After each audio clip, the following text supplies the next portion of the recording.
Chat negosiasi anti Puspita dengan Febrianto tersebar, korban yang tentukan hotel.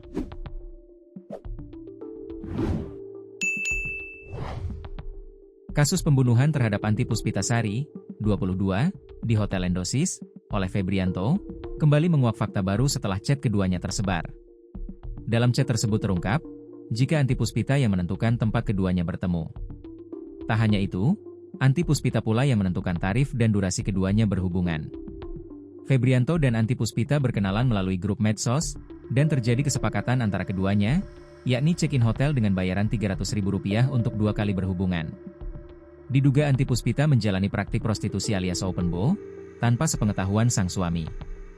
Hal tersebut terungkap berdasarkan pengakuan Febrianto seusai ditangkap tim gabungan dari Jatanras Polda Sumsel dan Satreskrim Polrestabes Palembang saat berada di kawasan Air Kumbang, Kabupaten Banyuasin, Rabu, 15 Oktober 2025.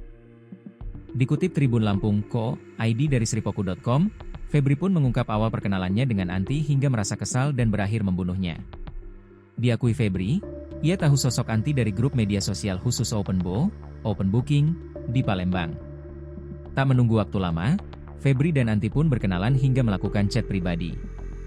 Kala itu Febri kerap bertanya kapan bisa bertemu Anti. Dia, korban, kerja, kata korban, nanti aja kalau ada waktu luang kak, imbu Febri. Melalui chat itu pula, Febri dan Anti bernegosiasi perihal tarif berhubungan badan. Diungkap Febri, yang menentukan tarif dan hotelnya semua adalah Anti. Berapa hari lagi janjian?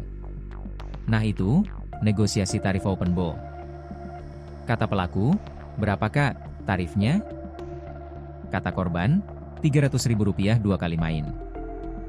Jadilah 2 kali itu, akui Febri. Dia, korban, yang nentuin, hotel. Tahu, aku kan cek di Google suruh anterin bapak Grabnya, sambungnya. Saat berhubungan badan dengan korban, pelaku mengaku tak pakai pengaman. Hal itulah yang membuat Febri merasa kecewa karena korban mengingkari janjinya yakni menolak hubungan badan sebanyak 2 kali. Enggak pak, tidak pakai alat kontrasepsi, imbu Febri. Karena kesal, belum waktunya habis saya disuruh keluar dari kamar, sambungnya. Atas kekesalannya itulah, Febri emosi dan berbuat nekat.